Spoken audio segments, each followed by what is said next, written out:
What is going on, YouTube? We are live. It is Friday. It is Friday Night Live. Thank you so much for joining me this week. We have so many beautiful people in the house already. We got Jeff, my other half from Comic Book Canon, hanging out. He's had a rough day, probably a rough week at work, guys, but we're going to handle business tonight on Comic Book Canon.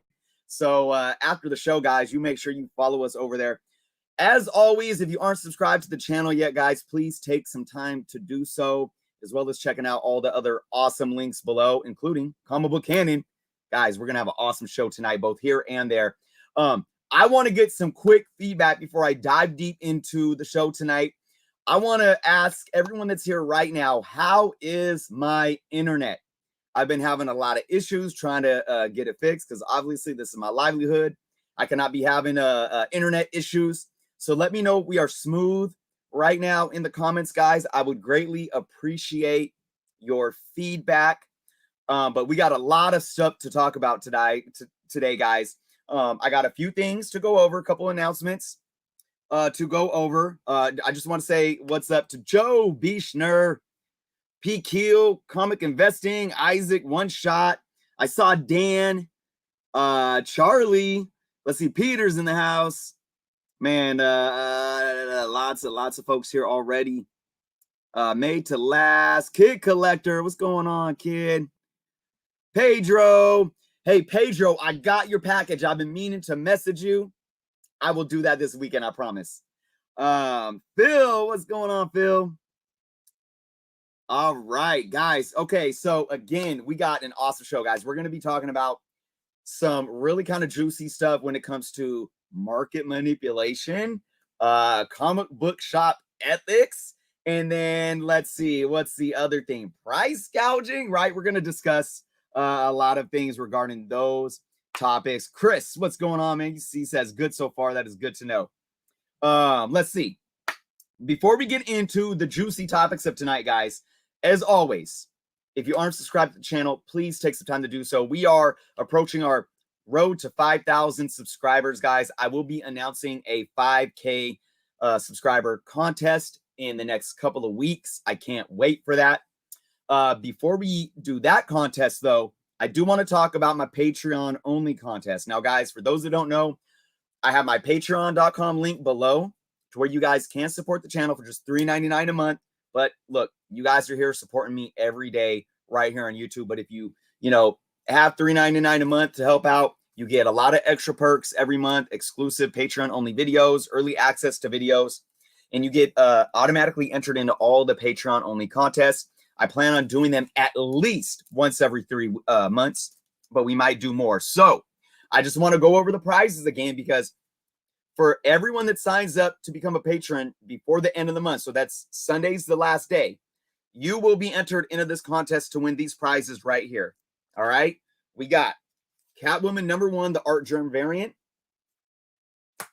Black Widow, Yelena Belova, first appearance, True Believers reprint. Taskmaster, Avengers 196, True Believers reprint. You got this cool newspaper reprint of Amazing Spider-Man #8. Lenticular cover of what was this? The Defenders, I believe, from a few years ago. And Tales to Astonish, CGC 8.0 white pages, Tales to Astonish #1, beautiful Hulk and Abomination cover. I do believe this is an earlier appearance of Abomination. I'm not too sure. But yeah, guys.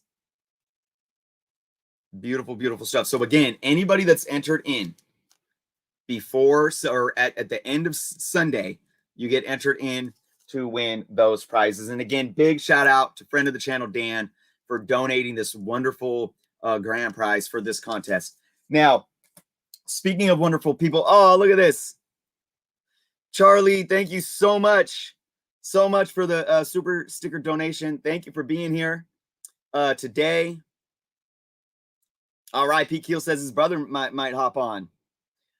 Miguel Poole's in the house. What's up, guys? All right, I want to give now. I did an unboxing of this beautiful, beautiful AOK from a friend of the channel. Again, we're gonna keep them anonymous, but I want to let you guys know. Oh, and I got my the Eternals #1 9.4. I'm still just blown away by the generosity, guys. So that's back there in the background. But guys, I'm going to take all these that I received. They're going to be community donations that we are going to continue to pay it forward with. So these are going to be future contest prizes as well. I might throw one or two in for my 5K sub contest. I might throw one or two in for the next patron only contest. So we'll work that out. But I will be absolutely making all those announcements, at the proper time. So again, all the links are below, guys. Oh, and just so you guys know, I am rocking the Kobe jersey today. 1 year ago this week, Kobe, Gianna, and everyone else that lost their lives that day. I'm going to take a quick moment of silence, guys, because it's not only about the influence that Kobe Bryant had on the court, but it's about the change that he wanted to create in the world. So we're going to take a few seconds, moment of silence for Kobe, Gigi, and everyone else that lost their lives.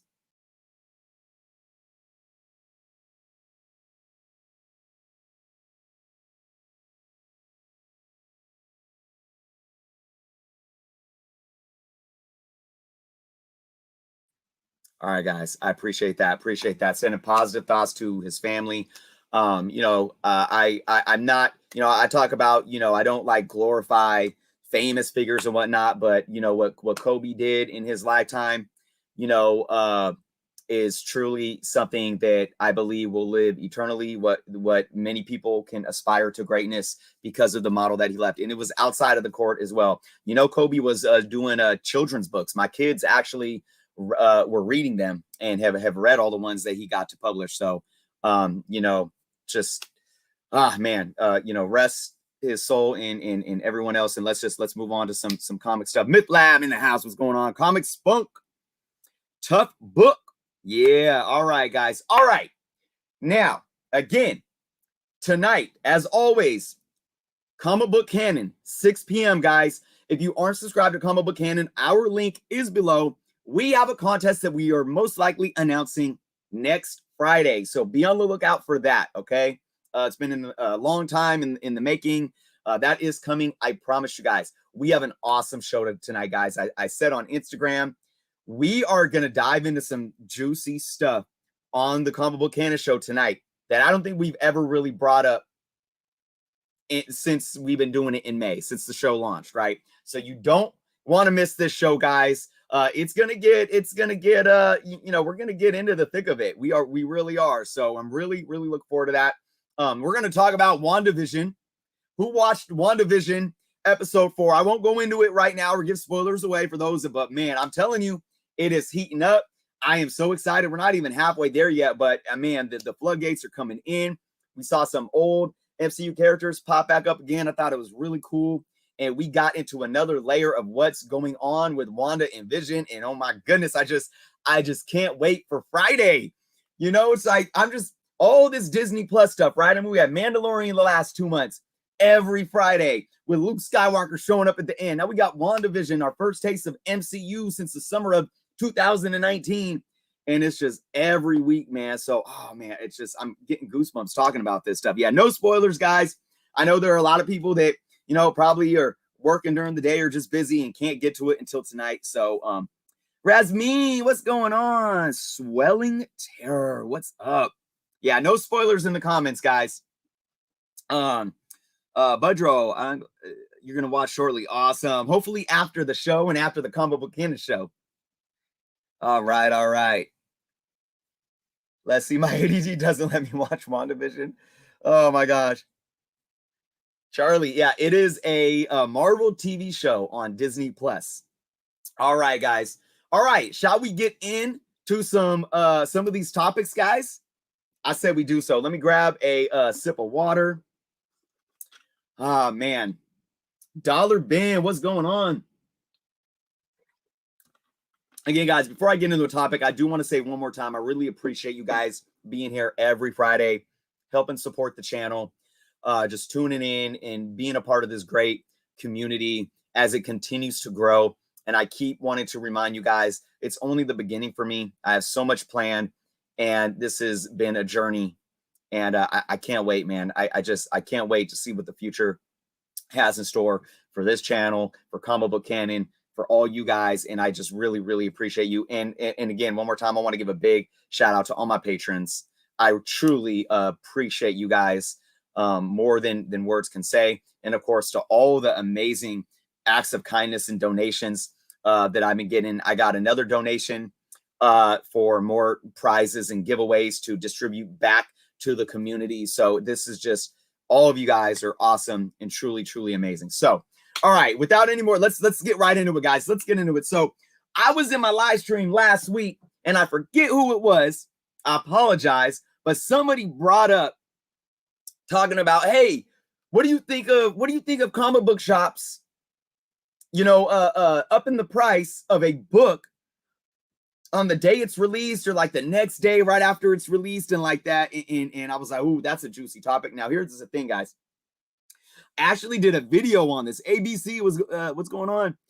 Ashley did a video on this and I never released it just because I felt like I didn't express myself how I truly wanted to. Because this is it's a sticky situation, or it's a fine line when you talk about this scenario, all right? So I brought up the fact that we're going to talk about price gouging. We're going to talk about market manipulation. We're going to talk about comic book store ethics. So let's go with the latter first, because I want to really dive into this. When you get a comic book store that ups the price of a brand new book, is it wrong to do, or is it right to do? And that's, hey, that's the market, that's the business. My answer to that is neither. It's not black and white. It's not right or wrong. It's somewhere in the middle, and it all has to do with a multitude of other variables and things that we need to look at. All right. So this is my thing. And Swelling Terror says my LCS did that, so I stopped going. Now, okay, here's the thing, guys. I'm going to say this. There is a time and a place where an LCS can absolutely ethically. Now, we're not talking about legally, because legally they can do whatever they want, right? There's no legality around this. They can price their books at whatever they want. But when we talk about ethics, all right, there is a way, a time and a place and a way where comic book stores, LCSs, can absolutely increase the price of a new book, even on release day, higher than cover price. Let me repeat that one more time, and then I'm going to break it down. There are times and scenarios where LCSs can indeed ethically raise the price of a new book on the day of the week, or why it's still a new book. All right. Now, don't go attacking me and jumping down my throat yet. Let's break this down. Okay. Let's get one thing out of the way. Let's get one.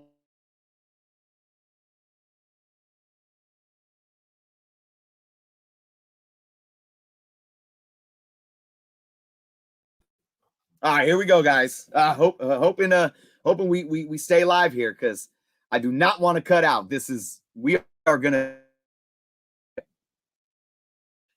I was saying, if you have a subscription service or a pull list of a title, all right, and or you order your books via some type of previews or pre-order, all right, if you did any of these things, you deserve your book. Let me know in the comments if the lag is gone, and if it's not, I'm gonna quickly move so we can be good for the rest of the show. All right.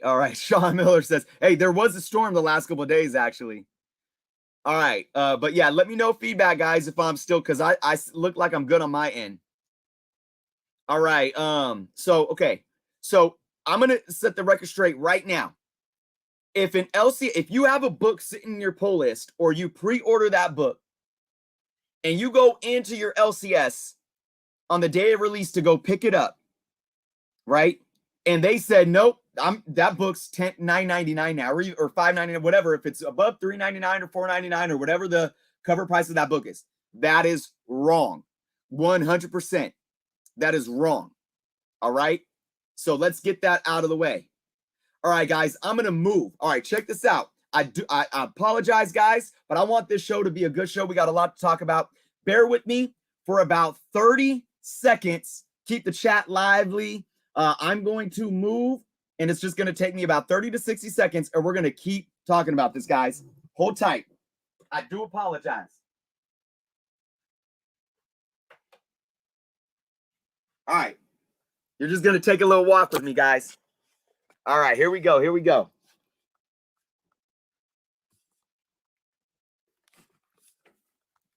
You guys got to see a little tour of the room there. Check that out. It's a bit of a mess on the other side, so I don't know if I want to show you guys. There's my Jedi dartboard. Yep. Got my Star Wars wall. Check that out. Here's where all the magic happens. Where all the magic happens. Look at it. Look at all those books. What a mess. I got to get organized, guys. I definitely got to get organized. My pressing station over here is a mess.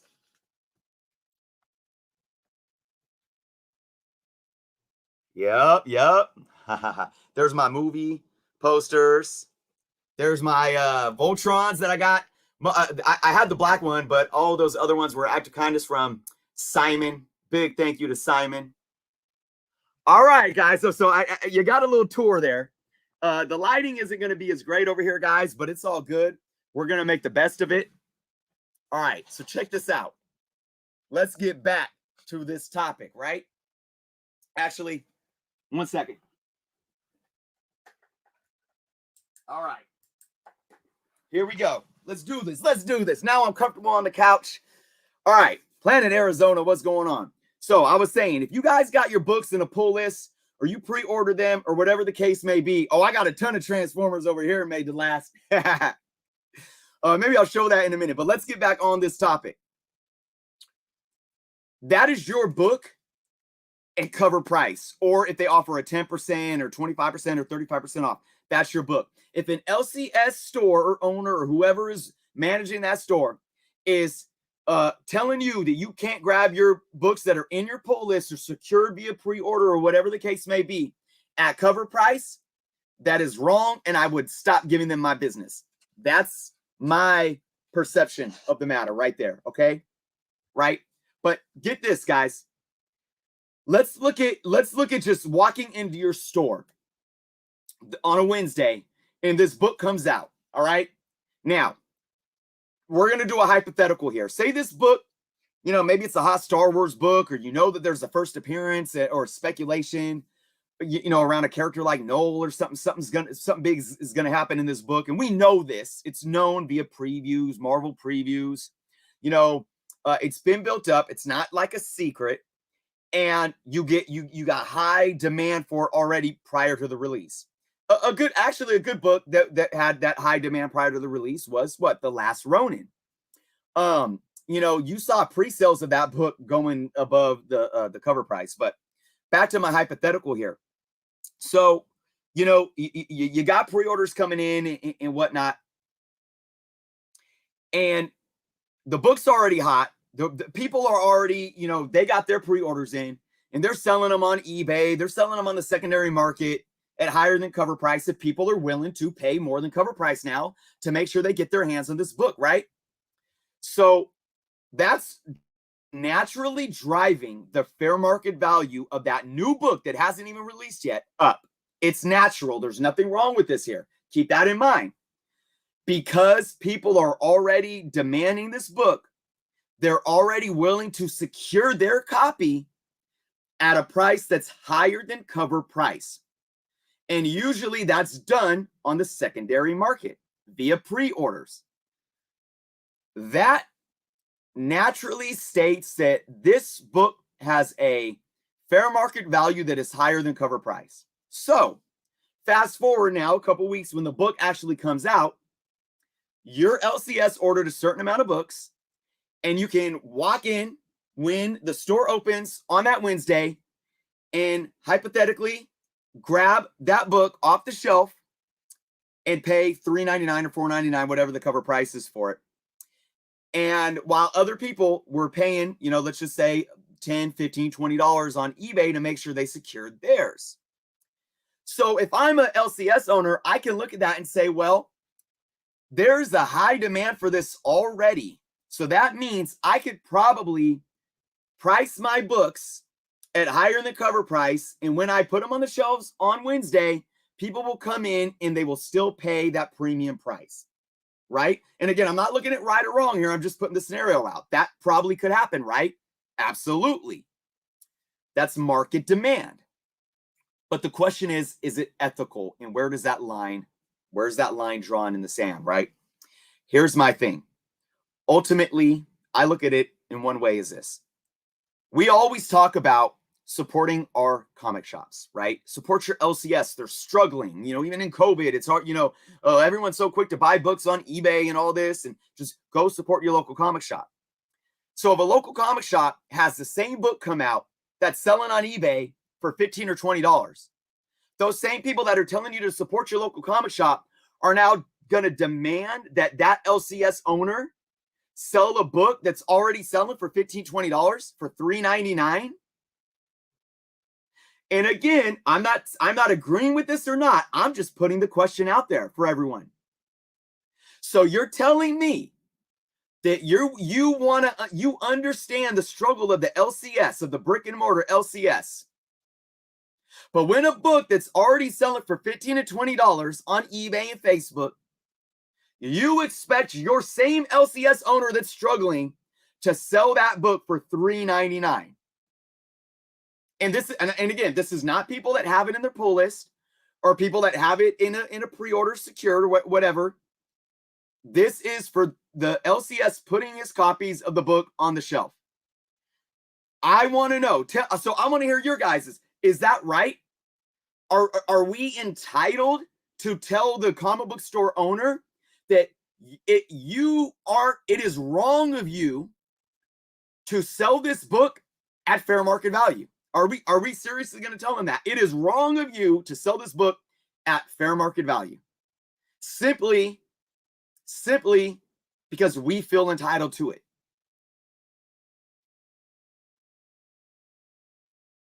I would love to hear your guys' thoughts, and then I'm going to tell you my personal opinion. And again, I'm just playing devil's advocate here, guys. I'm not agreeing with it. I'm not disagreeing. I'm posing a hypothetical situation with the question to make you guys actually think. All right? Makes sense? Recasting the Son of Satan and MCU, tweaking hand to the Son of Mephisto. Ooh. Midlab, I like that. DS says it's perfectly fine for LCSs to do that 100%. Okay. Pull list or pay. Augie, I'm liking these answers. I'm going to tell you guys. And again, I'm playing neutral here. I am like, hey, it's hard to argue with these answers. I love this. Pull list or pay. I love it. I think it's fair game if it hits the newsstand, says David. ABZ says he's put a small percent on the shelf for regular price who don't have it on their pull list. First come, first serve. And note against the comic, one per customer. ABZ, I like that. You're thinking kind of there's this middle ground here. Then kit back percent to sell at market. Yeah. So your ABZ is looking at this from a balanced perspective. Okay, maybe I can put a few out on the shelf at cover, limit one per customer. That way, that's good business, right? That's good business. People will see that customer service and they'll appreciate that. But, maybe you limit the amount and you limit to one per customer, and then everything after that maybe is at a higher percentage, closer to market price, right? I dig it. I dig that. P. Kill says, as a kid, he kind of thought it was wrong, but as an adult, he's understanding it. The bearded one says, thinking you can swipe a book off the shelf at cover price is entitlement. Not getting subscribed books in your box at cover prices is unethical on the store, in my opinion. Absolutely. And that's what I was saying, the bearded one. Yeah, if you have them secured in your pull list, that's a no-brainer. I want that to be known.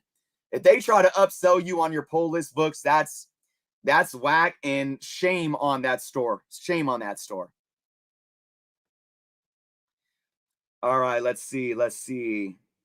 Buttero says, I agree. If you subscribe, you should get your books for the subscribe price. Walk in, it's free game.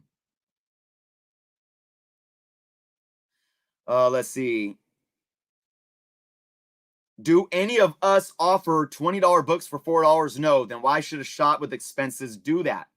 Tom Nordy, what's going on?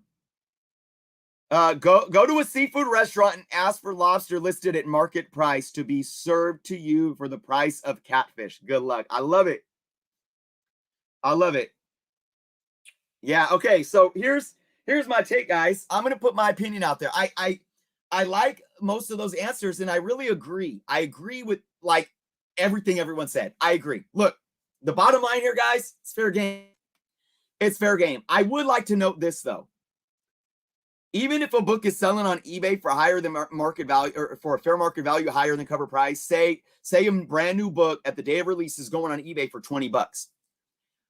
I think it's easy to say that you might want to take a fair market value down from that if you're at a shop, because eBay, you're still paying a fair market value for the convenience of sitting like this in your home on your couch in front of your computer.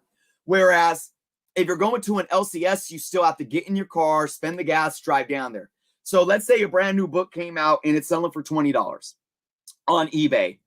Maybe if I was an LCS owner, maybe I'd market it around $12.99 or something like that. Right? So I still know that fair market value is now beyond that cover price, but people are still coming to my store. So I just wanted to make that clear. But look, it's fair game, guys. Business is business, and there is no right for any of us to tell an LCS owner that they can't make the money that they deserve off of any product that they have. It's entitlement. It's absolutely entitlement. All right. It's this idea that it's just like the argument that I talk about all the time about the FOMO, right? And people saying, oh, flippers are ruining the hobby, and all this stuff is ruining the hobby when you miss out on a book. But if you don't miss out on it, you're happy that there's FOMO because the value of your book that you have in your hand is growing. It's the same idea. Don't blame anyone else for you not doing your due diligence. If you go to and here's my thing. If you know that if you go to a store on the day of release, on a Wednesday that a book comes out, and it's completely sold out, or they're selling it for higher than cover price, I say this all the time, you had as much opportunity to get that book at cover price or cheaper by reading your previews magazine and knowing what hot books were coming out, by securing it on a pull list, or ordering it via previews at 35% off. It's nobody else's fault. Now, I'm going to talk about what ABZ said, because I do think there's a best practice around this, guys. I do think there's a best practice around this, and I'm going to get to that in a minute, but I think I saw something.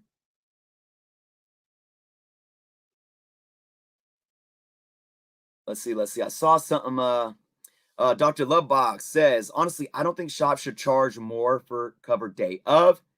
If it's been a week and copies have been sitting there on the shelf for cover, then sure, charge more. Okay, Dr. Lovebox, I disagree with you in whole, but I like that you brought that up because it gives perspective.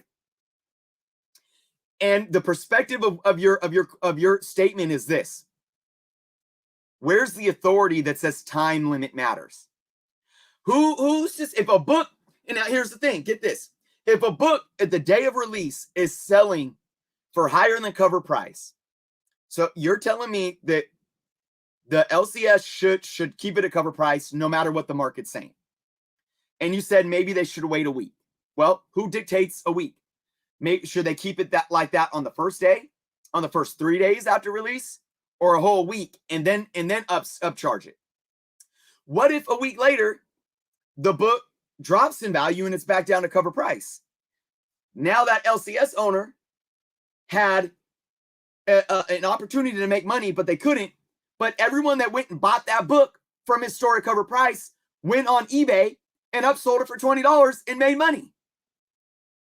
Why is that okay? So here it is. So you as a, and again, Dr. Lovebox, appreciate that. I'm not saying you now as you. I'm directing this at everyone. You as a collector think that you're entitled to a book. You didn't read about it in previews. You didn't put it on a pull list because it's your favorite character or you care about it. You didn't pre-order it at discount cover price.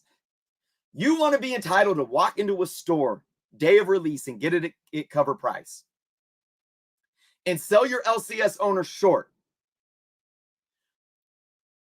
What you're doing is you're saying that anybody else that can walk into that store that day, you're giving them the right to buy as many copies as they want and then to go home that same day and sell them on eBay for $15, $20. So you're basically okay with flippers making money, but not your LCS. Ponder that. Ponder that thought. If you think that you as a collector and all of us as collectors should be entitled to getting a hot book that is selling at higher than fair market value at cover price from your brick and mortar LCS on day of release, you are allowing flippers to buy out all the books from your LCS and to sell them on eBay for 3, 4, 5, 6 times the value. Who wins? Not your LCS. But I bet you're the same people that sit there and say, support your LCS, support your LCS. You see what I'm saying? So think about that. I'm going to talk about a best practice, though. I absolutely want to talk about a best practice. Sean Miller says you have plenty of time and opportunity to look at a preview for a month before it hits FOC. Guys, keep this in mind, too. Keep this in mind. LCSs have to order their books before they might know if a book gets hot. I mean, they have insider information. You know, they have previews. I mean, they have some type of information on what's going on to where they can gauge the quantity of you know, what they should order. But that's not always known. And you know, it's not always cut and dry. So, you know, saying LCS didn't order as much as the demand is showing coming up to the time of release. And, you know, again, it's just another way to maximize profitability for an LCS and revenue flow to help support them. Let's talk about best practices, guys. I've said my point. I said what I believe. I believe it's fair game. It's a fair market. It's a free market. There's nothing wrong with it. Now, I don't think it's unethical for them to do that, as long as the price that they upcharge it to is fair. You know, it'd be one thing if the book's already selling for $20 on eBay and they're marketing it at $40. Like that, no, please, I ain't buying this and I'll probably never come back here. If they're upcharging it and upmarking it to a fair price, it seems fair to what's selling on the totality of the market, then it's fair and it's ethical. It's perfectly fine. But you know what? But I do agree kind of what ABZ was saying about best practices. Say you have a book that came out. It's already selling for, let's say fair market value, $15. This book is already selling for $15 on the secondary market, leading up to its release date. All right. Your LCS ordered the certain amount of books that they ordered of it. They fulfilled the pull list. So they have all the books in the pull list, which they will sell at cover price. But then you have, say you have 100 copies. And I'm just throwing that out there. Say after the pull list is filled, the LCS has 100 copies of this issue that's selling for $15 on the secondary market at the day of release. Here's the best practice. If I was the LCS owner, I might do this. I might put 20 of those books on the shelf. And I would say this. One per customer, first come, first serve, at cover price. But if you want more than one, issue, that issue is going to be $10.99.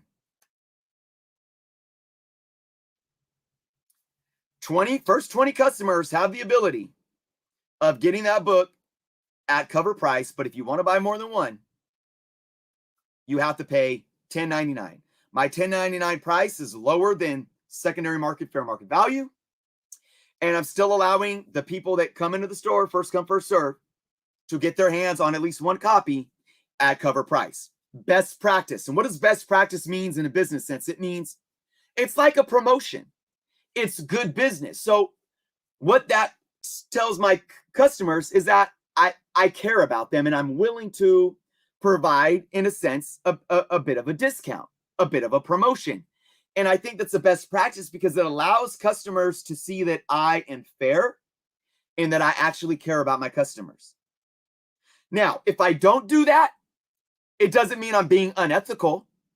I don't need to do that as a business owner, as an LCS owner. I don't need to do that whatsoever. But I will, because I want to make sure that I'm running a business that tells my customers that I care about them and I want them to keep coming back every week. How's that sound? I would love to hear your guys' thoughts on that. I kind of took that full circle, guys. And I would love to hear what you guys think about understanding that, look, it is fair game. It doesn't make it unethical. Everyone has the opportunity, just as much as everyone else, to get their hands on books at cover price or even cheaper. And we should be supporting our LCSs to be able to make money when there's money to be made, even if it's on the day of a book's release and that book's selling for higher than cover price because it's fair market value, but that maybe it's in best interests of some LCS owners to work in some kind of best practice to have at least some customers benefit from getting that book, their hands on that book at cover price. I would love to hear what you guys think. And then we are going to go into more of this stuff. So when am I opening up a shop? You know what, guys? I've thought about it. I have thought about it multiple times. It's not out of the question. It isn't, but you know, we'll see. We shall see.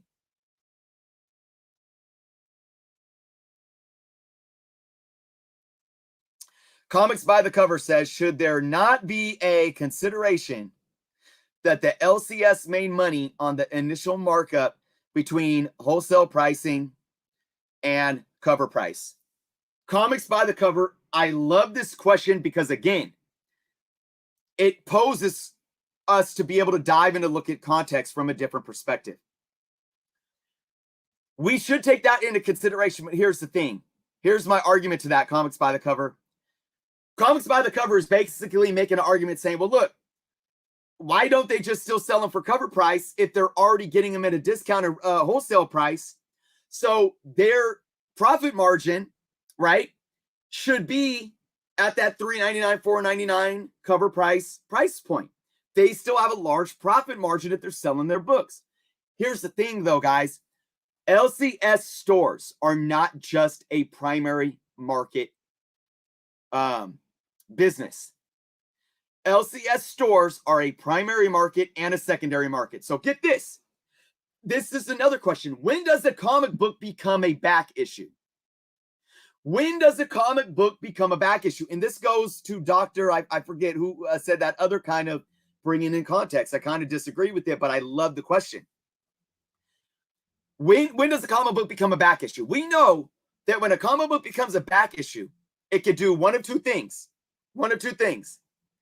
It can appreciate in value, go up, or it can depreciate in value, go down. When a comic book becomes a back issue, it can either increase in value or decrease in value. So if you have a book that comes out on a Wednesday and fair market value is already higher than cover price, and your brick and mortar store sells on the primary market and the secondary market, when does that book become a back issue where they can ethically price that book higher than cover price? The answer to is there is no answer. There's no answer. Actually, the real answer to that is right when it hits the shelf. There is no law or no structure or no boundaries to say that a comic book, once it hits the LCS store and it hits the release date, there is nothing in place that states that there is a time frame where the store can differentiate this book being a primary market item or a secondary market item. There isn't, and that's just the fact of the matter. If it's on the sales floor, the LCS should have the right to put whatever price on that cover. If the LCS lists it for 25 when they're going for 50, are you going to argue? There's a great point too. Adventech, appreciate the feedback. Roger. When the next issue is released, I like what Roger said. Not saying I agree with it, but I like what he said. When the next issue is released would make sense. And again, I'm playing devil's advocate here, guys. Roger, I like that answer. I do. It does make sense. But guess what? There's no rule that states that, right? There's none. There's none at all. So, yeah, I mean, this is why, guys, comic books, here's the thing, guys. Comic books are such an interesting commodity because we can bring up all these topics and we can discuss it and have different viewpoints, and nobody's essentially wrong in terms of how they think things should be, but it circles back to understanding the fundamentals of business. Because until there's legal ramifications that stipulate this be done or that be done, it's free game. It's a free market. And ultimately, guys, that's the beauty of the comic book industry. Because if it was regulated, if all these things were regulated, if there was a time frame regulated on LCS owners to say when a book is to be sold on a primary market next to when it can be sold on the secondary market, all right, it would hurt the industry. It would absolutely hurt the industry. The fact that there's no regulatory laws hovering over these variables is one reason why comic books are collectibles. It's one reason that these books that I have back here are worth more than, magazines that you buy, at a grocery store, like a People magazine, and you read it and you throw it away. The reason why comic books are not just a magazine that you buy to read at a cover price and then throw it away is because it is not regulated by any of these rules, and we find value in them.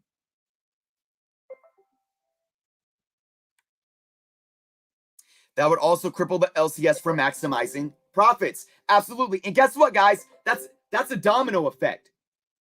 Do you know what would happen? Do you know what would happen if we regulated,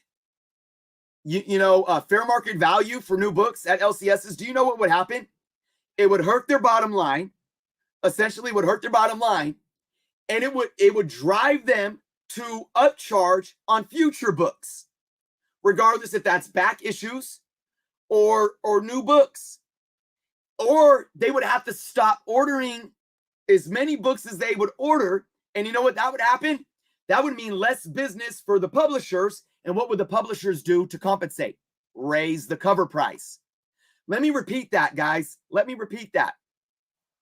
If we stipulate that a comic book store has to sell a book at cover price because we're entitled to make them do so, even when fair market value is higher than the cover price, if we regulate them to do that, that's going to hurt their bottom end. It's gonna hurt their profits in their revenue flow. Their bottom line is going to suffer, and that it's going to cause a domino effect to allow a few things to happen. One of those things being they don't have enough money coming in to order as much product as they want to in the future. What will that do? If they're not ordering as much from the publishers or from Diamond or from Lunar, that means less money to the publishers. And what is that going to force the publishers to do? It's going to force them to say, we're not selling as much books. We got to raise the cover price. So either you guys take advantage of a pull list, read your previews, and buy them at 35% off cover price via previews orders, or you suck it up because you're suffering from FOMO and you walk into your LCS and support them still, even when that new book is now priced at $10.99 or $15.99, and you buy it anyways because you wanted it that bad, knowing that you're happy that you supported your LCS, which is going to make your LCS continue to bring in revenue, that's going to continue to support your LCS, to continue to support Diamond and Lunar, which is going to continue to support the publishers, which is going to continue to support the cover prices of these books to not continue to go up. To then we're going to be in a situation where we have even more to complain about. So what does that say to us fickle collectors? There's no making us happy. We will find a way to complain about something no matter what. And this is the thing. This is another thing, and I'm going to wrap it up on this when it comes to this subject. I really think a part of, even if you only collect, because you have a passion for the hobby or you want to read the books, you don't care about first off, if you don't, and I say this a lot too, if you don't care about the values, you're not going to be mad at one book being sold for more than cover price. You're not. You're going to go read the digital version, wait for the trade paperback or the second print, and you're not going to care. If you care about missing out on a book that's now higher than cover price, it's because you have FOMO and because you care about the value. I said it, period, point blank. But comic books are a hobby and are an industry where I really feel it is very, very important. It's very important that your average collector has some type of understanding of business. Because it's those collectors that don't have an understanding of business that tend to feel so entitled and don't understand the effects of all these things. And I really encourage anyone out there to, I know, look, a lot of things suck. If I miss out on a book that ended up getting hot, I'm going to probably be pissed and be like, damn it. But I'm not going to point fingers and create this blame game and create all these fallacies of why I should be entitled to have the book at cover price. You see what I'm saying? We could be upset about it. It's the name of the game.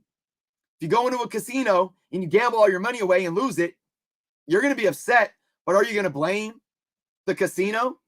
Did they force your hand? No. So I really encourage people to really try to look into the business side of things.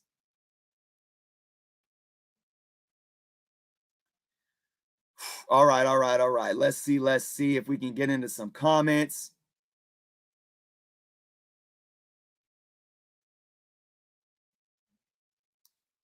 Hey, Brick Hunter, look, you're entitled to your opinion. So Brick Hunter says, hell no. So Brick Hunter is making a firm statement. He's not just saying, nah, I'm good. He's saying, hell no, I won't support any LCS that pumps up prices on release day. So I don't know if you were in the chat, Brick Hunter, when I said this, but I would love to know your thoughts on this. So you want to be entitled to being able to, you didn't previews order it.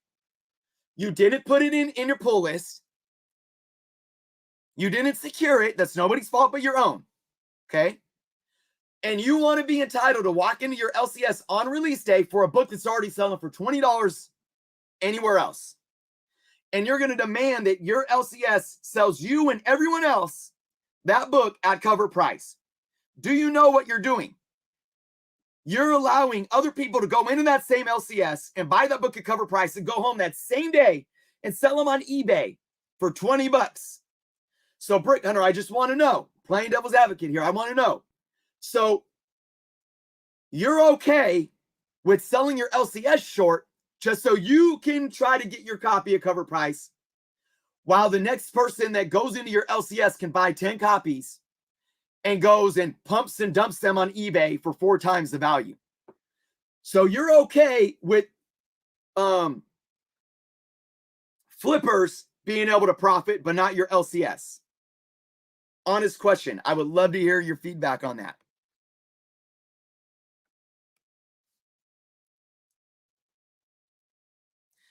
Hey, Brick Hunter, as a customer, you can do what you want. That's true. But as an LCS owner, they can do what they want. So if they're doing this and you say, I refuse to support them, that's fine. You don't ever have to walk into that store again. So again, that's the free market. You're, as a consumer, you are free to do whatever you want. And as a business, they are free to do whatever they want as well.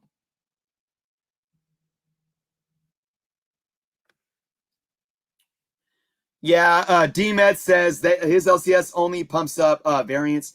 And, you know, the variant thing is a bit understandable just because even if the cover price is one thing, there's a lot of other fixed costs or even variable costs.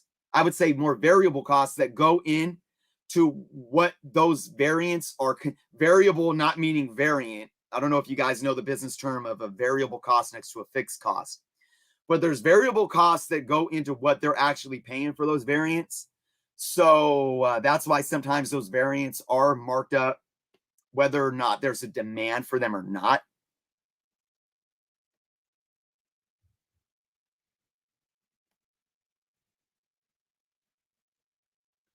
Roger says, a lot of shops are struggling, so I understand if LCS has a high price on a rare book or an incentive book. It's part of the game, and you don't have to play if you don't want to. Definitely. Definitely. Let's see. Lots of comments, guys. I'm trying to get to some.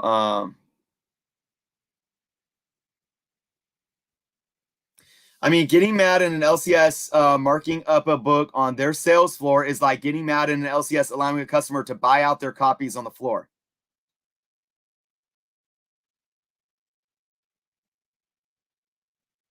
So lots of stores. It's not entitled. It's my choice as a customer to do what I like. Okay, look, Brick Hunter. That's true. It's entitled, though, for people to think that they can demand it from an LCS. You don't, as a customer, you don't need to like it.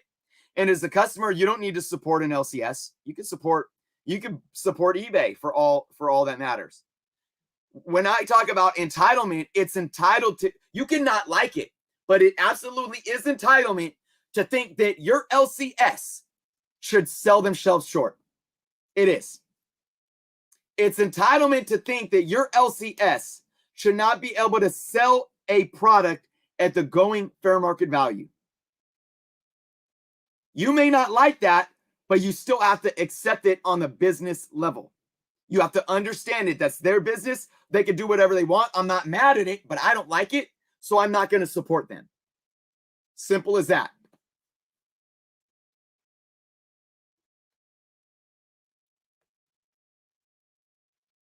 It's first come, first serve, as you said before. There are plenty of avenues to secure what you want.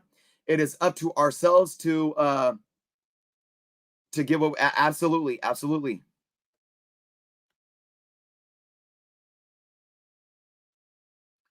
Chris, I experienced the shop amateurly grading and pricing all books at the counter with Overstreet open. I mean, that's fine. Am I not reading into the totality of that, Bearded One? I mean, I think Overstreet is still probably the best guide for your standard back issues, for your standard filler issues. Golden, Silver Age to modern. I absolutely believe that Overstreet is still the standard guide, but you have to be smart to understand what back issues may have spec around them or maybe getting hot on the secondary market to kind of gauge if you want to up the price, because we know that with instantaneous information, back issues can go from being a $2 book to a $20 book overnight, literally, right? Which we're going to talk about something like that on Comic Book Canon. Guys, I don't know if we're going to be able to get to everything today because this was such a hot topic.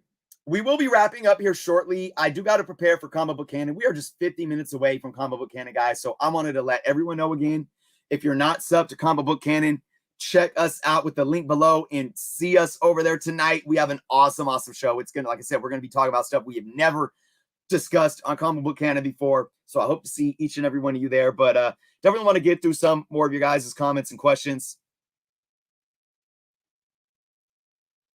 P. Keel. I appreciate you saying that, P. Keel. You made the case on Pump and Dump. But Chris kind of changed my mind on the topic. Hey, I appreciate you having an open mind to things. I really do. And, you know, it's just, look, and I'm not saying that there's no validity in talking about pump and dump. For one, I don't like pump and dump. I don't like that phrase. I think it's a dirty phrase. I think that phrase indicates that, you know, it indicates the entitlement. But when we talk about what that means, and maybe we can use more business terms around it, I think we can have a better productive conversation. I think just when we use that language, it becomes counterproductive, if that makes sense.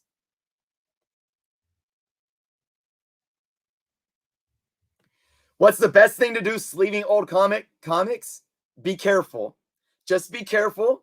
Look, simple answer. If you have bags and boards, you know, that's better than leaving them unsleeved. So just, yeah, be careful when you're putting them in. And yeah, you know, having them in any type of bag and board is much better than nothing at all.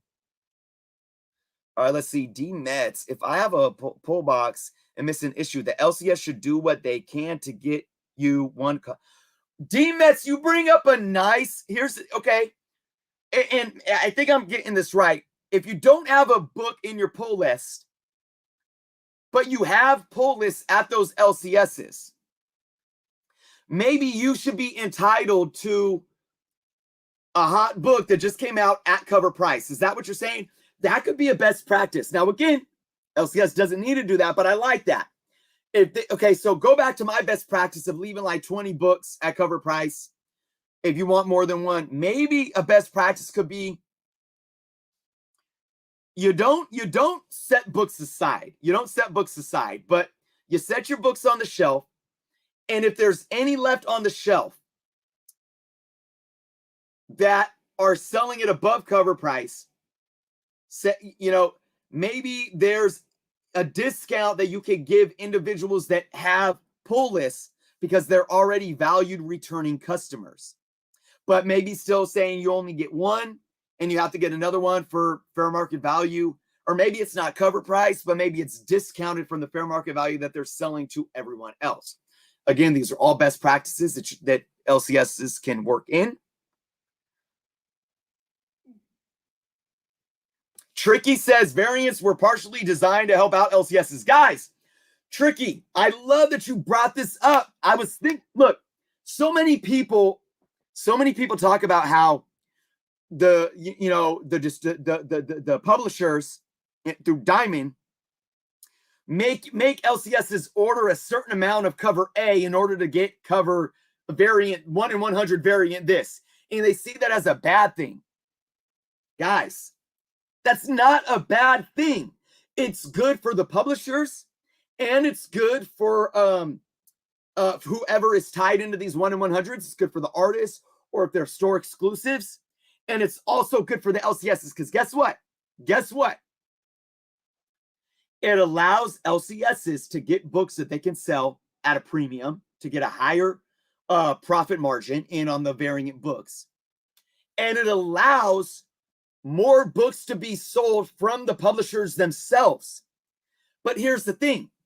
If an LCS can't sell a certain amount of new books without getting the limit of what they need to get those variants, then you shouldn't be having those variants anyways, because you're not running a sound business.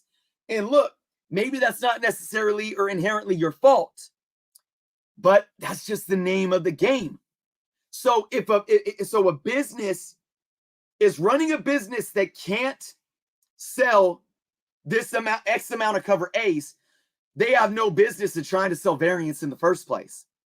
You see what I'm saying? Again, guys, all of this is understanding the business behind the scenes that I think a lot of collectors don't look at.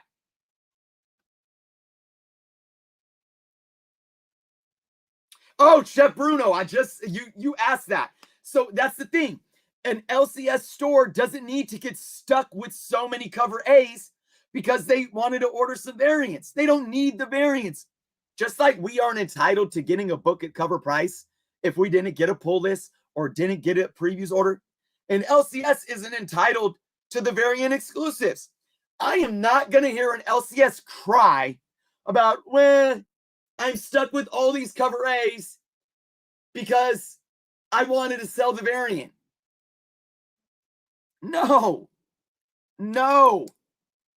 Set up, create a business model and run a healthy business to where you know what you can sell of cover A first.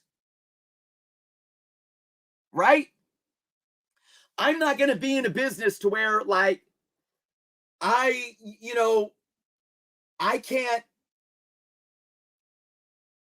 can't sell what, it's like, say I'm a salon, right? I don't know. No, I'm not even going to go there. I'm not even going to go there with an example. I think I said it pretty clear.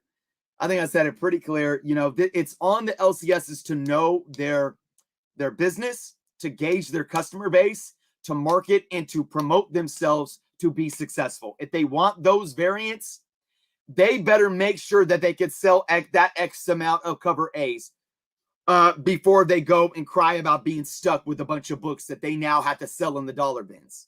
That's nobody's fault but their own, and that's bad business. And it's not it's not the variant market's fault. It's not collectors' fault. It's not the publisher's fault. It's nobody's fault but their own. Because guess what, guys? We can eliminate variants. We can eliminate that altogether. Let's just hypothetically eliminate these 1 in 100 variants or whatever that publishers say you have to order X amount of cover A's in order to get the variants. Let's eliminate that even existed. Let's say that there's no limits on cover A's. An LCS can order how many they want, but there's no variants. An LCS is still going to sell X amount of cover A's that they can, no matter what. Does that make sense? If an LCS can only sell 50 cover A's and there's no variant exclusive where you need to sell, say, 100, you need to buy 100 cover A's in order to get the variants. If that didn't exist, it's not going to make an LCS sell more cover A's anyways. They're still going to sell 50. So now let's bring in the option of being able to buy 100 cover A's and then you can order variants, right? If they're still only selling 50 cover A's, they're still selling only 50 cover A's. The point I'm trying to make is that the business model of variants is good for the overall business and the overall industry, but it might not be good for certain LCSs that just can't manage that volume. And that's nobody's fault. All right, guys, I got 2 minutes. I'm going to look through a few more comments, guys. I forgot to bring my water when I made the move over here, and I'm kind of parched. I love it, guys. This has been a great show. I might have to cover the other topics next week, guys, because there was so much other good stuff.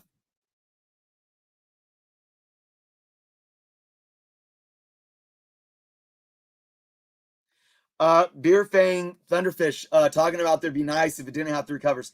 Keep in mind though that you know that's on you. All those variants usually never does anything to cover A. So if you just want cover A, it's still there. That's what I'm saying. It's like, and again, I'm not, please, understand what I'm saying here. I appreciate the comment. But if you want a reason to buy cover A, but there's a cover B and C, why would cover B and C not allow you to buy cover A unless you like B and C better and you want those? And if you're one of those people that feels the need to have every variant, that's on you. That's like impulse buying, right? I don't go into a if I'm in the market for a car, I don't go into the Ford dealership and have to buy every car on the lot because they're all so amazing. Oh no. If you go into a car lot and buy more than one car, that's on you. So, it's like if you're stuck on cover A, buy cover A. It's still there. It's not going anywhere. All right, guys, I really appreciate all of you guys. I'm going to leave on this note. Don't go anywhere yet. I want to say one thing, and then I'm going to have to we're going to have to talk about this next week, guys. and that's this. It was price gouging, because I wanted to talk about price gouging today. That didn't happen. We're going to talk about that next week, but I want to leave you guys on one thing. If there's a book, right, that's has a sell, say you're in the market for a book, right, and you're looking at, sales on eBay or Heritage or whatever, and you saw a book that maybe was going for $100, and all of a sudden it has a sale of $2,000, and it's just one sale or maybe two sales.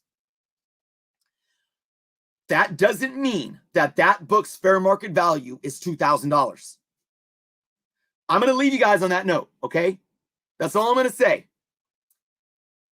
If you want to gauge a book that you're in a market for, and you see a recent sale that's an outlier, that's a lot more money than what it was selling for, don't just go and assume that that's the price that you should pay for that book. All right? With that being said, I'm going to talk about that next week. Oh, man, I got to give a big shout out real quick.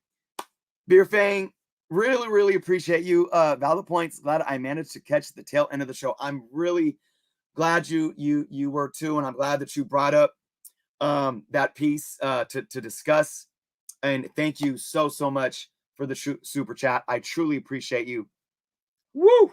Boy, that was a lot. Thank you, guys. We had a great show tonight with a great chat. Man, it was really hard to keep up with the comments. I'm parched. I got to go get some water. Guys, 40 minutes away from Comic Book Canon. It's not done.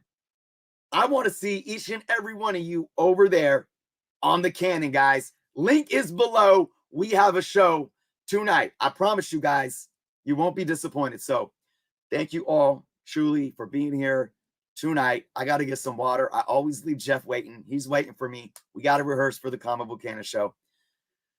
Whew. With that being said, I appreciate each and every one of you guys. Thank you so much for joining me for another Friday Night Live. Join me back here next week again, 4:15 Pacific time, 7:15 Eastern. Please subscribe to the channel if you haven't done so yet. Check out all the links below. And I will see you guys in 38 minutes over on the Canon. Peace.